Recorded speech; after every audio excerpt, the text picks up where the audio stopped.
peuple congolais avec un kabambote na bino esika bozwami tobimi lisusu po tolobi mikolo pena guerre médiatique tokotikela mutu tante. Donc tous les médias ko ba lekana na TV po ba loba n'importe quoi tokotikela bango tante. Donc on doit prendre de la place. Donc j'en appelle à tous les vidéomans de la résistance, prenez de la place pour parler, sensibiliser, réveiller pour Tozoloba 2020, année de délivrance pour la Congo. Je vais faire cette vidéo pour parler du discours de la conférence de presse de Mfumupa Adolphe Muzitu, mon premier Losako. Respect et sika ozwami. Bandeko balobi, soko monindo ki belela. Ya mwana biso pe toye ko belela. Je viens parler au leader de la Mouka, il y en a deux dedans. Donc, détail moko na moko. Na lobby boy. Makambu Adolphe Muzitu wa lobby, ça concerne tout le monde. Et ça makambu biso no suto lobaka. Adolphe Muzitu, il a lancé un message fort, message au biso ba résistant, au biso to lukaka, ba leader ba loba. De l'homme tout moko à lobby en haut. Et il faut appuyer. Mais tout le monde qu'il y a deux démons dans la coordination la Mouka, dans le groupe la Mouka, il y en a deux baza démons bazo servir d'intérêt na bango, bazo bima popa lo baba n'importe quoi. Toye ko télé la bino. Jean-Pierre Bemba le chairman Igwe. Papa, yo 10 ans yo sala na CPI yo to moni ko quitter. Vous n'en avez pas marre de trahir ce pays? Vous n'en avez pas marre de trahir cette patrie? Toi, tu vas trahir les Congolais combien de fois? 2006, on a gagné l'élection qui n'a qui accepter l'inacceptable et pas Kabibi China Rambo. Dès Kabibi a bête si tu t'es retrouvé 10 ans à la CPI. Tu vas encore trahir les Congolais? Bah, ça qui est en coordination, il y a la Mouka Awa. Qu'est-ce que tu as fait pendant 3 mois? Hein? Qu'est-ce que tu as fait pendant 3 mois? À part aller réclamer comment on appelle ça, l'héritage à Papa Nabino. Et pourtant tu as amassé des millions pendant que tu étais politicien. Tu en as amassé des millions. Jean-Pierre Bemba, tu as de l'argent. Mais pendant 3 mois, il y a coordination. On a besoin de vous. Ok, na Congo, on a Hollande là. Héritage à Papa Nabino. Ozanga son. Tu es parti te marier avec ta femme, il n'y a pas de problème parce qu'elle t'a attendu pendant 10 ans. La moindre des choses, c'est fallait. Ok, no bala mwana batu. O bali yepe. Ok, c'est bien. Et là, on est le salaki na magamba la muka à part préparer 2023. Au moins, il y a un kate mamouka. Fini, tu ne peux plus jamais te présenter au Congo. Posa, aux un dossier solide dans ces pays. Donc, plus jamais, il y aura un Jean-Pierre Bemba à la tête de ce pays. C'est fini. Tout ça parce que tu as voulu défier le peuple de Dieu. Nous avons appelé sur punition et correction. Tu nous as trahi en 2006 en acceptant l'inacceptable. Tu t'es retrouvé à la CPI. On t'a soutenu. Au Bimi, au Yepe, et tout. Kabila dit embargo, moyen on s'est présenté parce que tu avais un dossier à la CPI. Zala Kimia continue dans l'idée de le peuple d'abord, vérité des yeux. Yo pendant que Bandeko Basali, coordination, la Moukabos ensemble, ils ont préparé 2023 pour le ventre d'abord. Tu as oublié la population. Pour Sangana Kibo Bimsal, leader Moko. Comme on est Martin Fayou m'a dit, mon président. Mais yo t'es pendant les 3 mois là en train de battre ta campagne. Au moins, Mamouka. Fini, tu ne peux plus jamais te présenter. Donc Jean-Pierre Bemba, il va 10 ans que tu as passé à la CPI. Quand moi, liberté, non, je suis en ligne en côté. Dans ton 2020, ton son en Congo, ton son pote, ton son yokat, on ligue ton fou une deuxième fois. On considère sa vie non moubimana na CPI. Mbalo lien à Roseloté. Attaque ou to balier. Yambalo pendant 10 ans, Liliane ne va pas t'attendre. Pour que tu aies un master, tu vas aller à Liliane. Yambalo, je pense qu'elle ne va pas t'attendre. Mouzit a lancé un message fort. Bobimi, le roi Banzoï, a protégé vos intérêts. Donc, Jean-Pierre Bemba, tu n'as rien foutu pendant les 3 mois de la coordination de la Mouka. Tu ne pourras plus jamais te présenter comme président de la République du Congo. Comme ça, la jalousie, ceux qui peuvent encore se présenter comme président de la République. Comme ça, la jalousie. Donc, si vraiment tu es pour le peuple, vous devez soutenir ce que Adolphe Muzitu a dit. Soriano, yo, on croit qu'occuper ma caméra Israël, Po yo zalaka Yuda, t'es un juif. Faut que occupé makambu, ya Israël Palestine te. Wana ba rando kuna to Gambia to pe Zambie. Tu peux pas t'occuper. Ton problème il est où? Yo si ko zongi sa ba nyongo wana ba ODF mafia. Des comptes qui ont été gelés, oh bah gelé qui bah compte, na bima na réfléchi yo. Au Kosarabat, je suis riche, tu vis sur hypothèque. Tu vis sur hypothèque. Bah mbongo wana tira la histoire. Tu es rentré au Congo, tu as fait profil bas. Pour yo zana ba compte à rona batwa ba mafia wana fo zongi sa ba mbongo na bango oyo defaka wana ya ba uranium au kanela ki bango soki ba lobani so lakela bango so peni nango. O laka ba tu ba mbongo ba uranium na ba minerai. Et yindela yo tangu Kabila a créé là un problème, tu t'es retrouvé en exil dans moyen de satisfaire ou rembourser ba mbongo wana ba minerai wana eza quitté. Au zongi na Congo wana, t'es en train de faire profil bas, tu joues le petit comme un petit chat pour oyebi que non, aux a ba problème faut zongi sa ba mbongo. Aussi si aux zongi sa ba mbongo mafia. Hein? Est-ce que aussi si aux zonga t'as rendu l'argent que tu dois? Voilà. Tika les Congolais tranquilles, ok?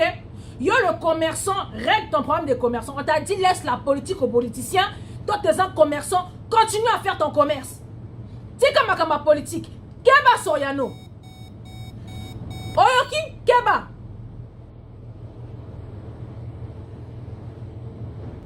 Soyano Keba toyebisio Keba. Ce que nous disons tout haut, tout bas, c'est ce que Adolphe Mouzitou il a pris ses responsabilités et à lobby. Namone Belé, baso condamné Adolphe Mouzitou lui aussi quand il était avec Kabila à Salanini. Hey, celui qui n'a jamais péché puisse lui jeter la première pierre. Na 15% d'abino maboko pembe, lui aussi il est parti pécher, non? Le problème c'est pas que Azalaki, le problème c'est de changer. Au moins Adolphe il a changé. À mon avis qu'il était là-bas à l'époque. À Salimabé, il décide de se racheter. C'est ce qu'il faut prendre, Bandoki.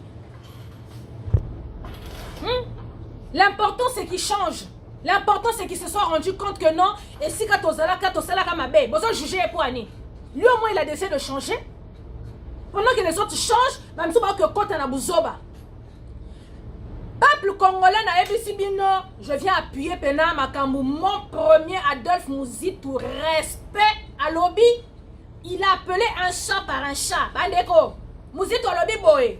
Faut déclarer guerre na Rwanda. Ce petit pays qui est en train de nous foutre la haine depuis le début de l'année, depuis la nuit des temps. Dans ce petit pays là, le Rwanda et l'Ouganda, à lobby faut déclarer la guerre et puis il faut les annexer au Congo. Par contre, quoi annexer Rwanda na Congo, en tout cas, Mouzitou wana d'accord. Tu n'as pas ça ba Rwanda ba annexer ba na Congo te. Wana to linyango te. On a pena revoir, mais qu'on déclarer guerre, Wanande Makambo. Donc, Bandekonanga, le message il est clair. Rwanda binona bisoran de bandi. Donc, Bandeko, boli misabino boyebika boulot. Donc, vraiment, le message il est clair. Banakin, tolobi 2020, année de délivrance.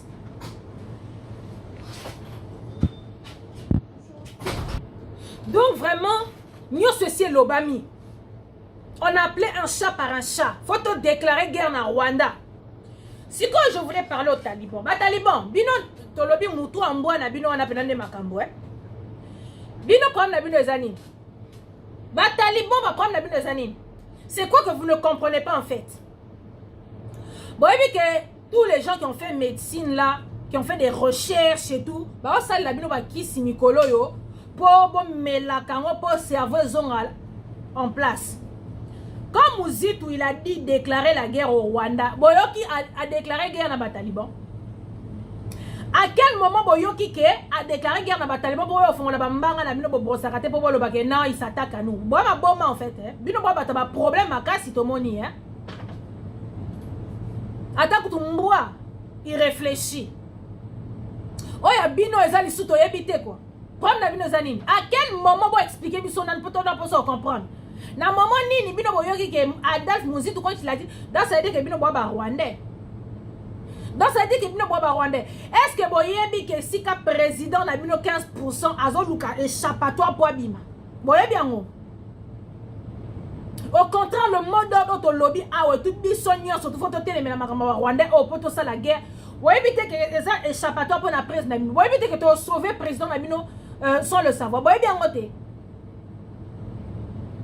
Pour ainsi qu'Azawana Azana Singana Kingo Ao, parce que Félix, il a mis sa famille en jeu, il a mis sa vie en jeu. Donc, c'est-à-dire que lui, il y a un échappatoire.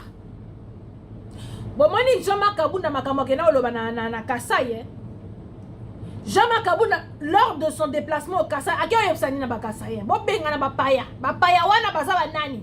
Ba Swahili, ba Rwandais, bazaba nani? Bapaya oh Jean-Marc Kabounda à lobby. Lelo na MC Bino za ko yinda chez les talibans FCC cash en tout cas libala na bango bana eza mikakatano. Bon, PPRDP abimisi bakulu na nae po ba répondre Jean-Marc Kabounda. Jean-Marc Kabounda yo bapaya wana lobaki wana bazaba nani? Pundaman, voilà ce que donne le pouvoir. Quand nous on a la rage, tozo le bateau bengana bapaya. Bobano sekat. Jean-Marc Kabounda, depuis qu'il est revenu du Rwanda, Makambuba Sala qui est kuna ya pauvre père et Pessier ba hémorroïde et Pessier Kanana révolte. Depuis que Jean-Marc Kabounda est revenu du Rwanda, il a changé. A comme il a kanda ba Rwanda ko sakanate, oh là pas Jean-Marc Kabounda. Oh là pas. Oh ba Sala qui est moukié. Je viens souhaiter mes condoléances à toute la famille de Jean-Marc Kabounda. Oh yo bazo bomo kalate. Il y aura des retours. Ba Rwanda ba lobi boye.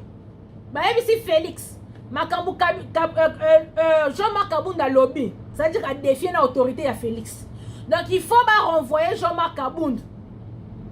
Donc c'est soit c'est Félix Moutatindi Jean-Marc Kabounda ou Jean-Marc Kabounda il a adversaire à Félix. Donc bazana pour ça que ba yoka que non, Félix il a mis tout en œuvre pour na bengana Jean-Marc Kabounda. Jean-Marc Kabounda, yo je souhaite mes condoléances à toute ta famille. Même si je voulais que ce soit Bisoba Congolais Penda, Toto Salé au fait, mais c'est les Rwandais qui vont se charger de toi. Je viens souhaiter toutes mes condoléances à toute ta famille. Pozo Koufa Kalate. Ba Rwandais Bazo Bomayo. Si on ne te destitue pas de ta place, de ton poste, ba Rwandais Bazo Bomayo. Au moins, les rages, Bisoto Zalaranango contre les Rwandais. Yotango Yokika pouvoir. Voilà ce que donne le pouvoir à Pundamane. Au bossani ba Congolais, au bossani pasi. Les locaux na kanda ba Rwanda ko sakana te bande kuna na FC Bino Jean-Marc Kabounda mikolo ko na kanda ba Rwanda ko lia bango vivant. Po makambu ba sala ki na kingaka ti nano amona ngote banda botama. Et pesa ye révolte. Oh là pa Jean-Marc Kabounda. Oh là pa Jean-Marc Kabounda. Tu as vu que l'argent ne fait pas le bonheur, hein? Au Moniango. Vont mettre les Rwandais, vous t'ont montré par A plus B que c'est eux qui ont le pouvoir. Les locaux comme na Kanda, ok, na Kassai. Oh, ça va Kassai, va benga na bapaya. Bapaya, oh yo loba ki wana. Foye bi ça va Rwandais, pas ça va nani. Kwa bino bo loba kamakabu boko kakate. C'est comme ton 15%, yeso kabandi loba makambu. So beaucoup tani fara na ba Rwandais, bo changer ma loba. En fait, c'était pas à vous qu'on parlait, to ba lobeta masole pas ba Congolais.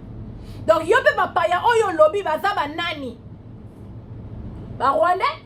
Oh garçon wana ya Rwandais wana aleka ki aloba ki ke bino bo peuple du Kassai boza moitié Rwandais. Donc il y a beaucoup de Rwandais au Kassai. Donc les Rwandais donc Kabila atindi ba kuluna na ba répondre Jean-Marc Kabounda lobi yotango lobaka boye. Ba memi yo na Rwanda ba expliquer makambo comme tu veux pas écouter ya mbalo yo y aura des retours. Donc je souhaite mes condoléances à toute la famille Kabounda pour Kabounda Azon Koufa. C'est bien fait pour toi Jean-Marc Kabounda. Trahir le pays. Tu nous as trahis et bien voilà. Les restes comme na Kanda ba Rwandais. T'es kozana Kanda ba Rwandais. T'es dil ne makam. Dil ne makambu. Donc comme je suis en train de dire, je viens répéter encore aux talibans. En quoi ça vous concerne le fait que Makambu Mouzito a lobby? Ça vous concerne en quoi?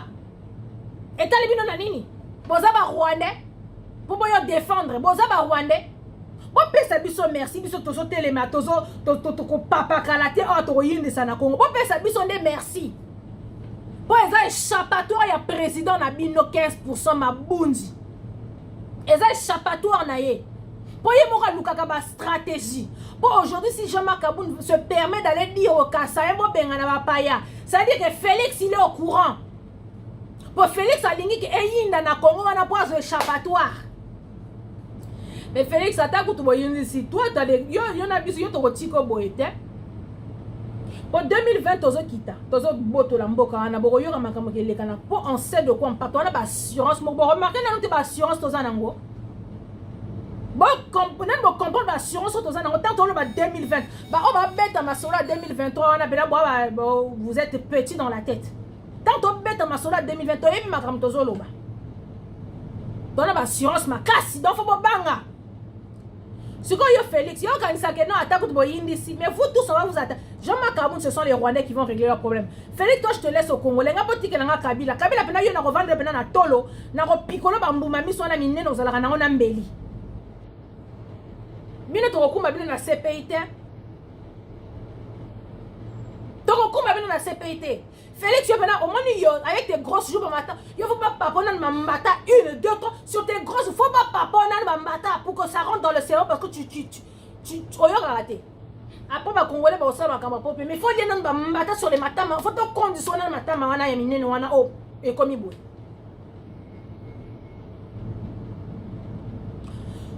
Donc, comme je viens encore le répéter, Bande Konanga, Mouzitou, il a appelé les choses clairement. Alobi, donc déclarer guerre na Rwanda. Pour bande konangai, le Congolais belé va comprendre na bango makamba parabole te. Comme mon président Martin Fayulu m'a dit, lui comme il y a benga ya lo ba parabole est belé. Combien de fois il a dit au Kinois que non, botala ba exemple il y a Algérie. Et belé tamso ba na bango makamba le en Algérie pété. Pour belé pe bazana bango informé te belé bana et belé bazana ba TV na bana côté.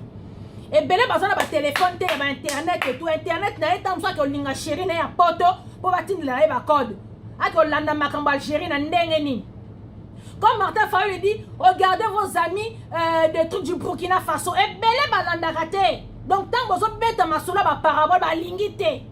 Il faut appeler les choses ça par ça. Yangwana pena Adolphe Muzitu Mfumu pa alobi faut te déclarer guerre na Rwanda.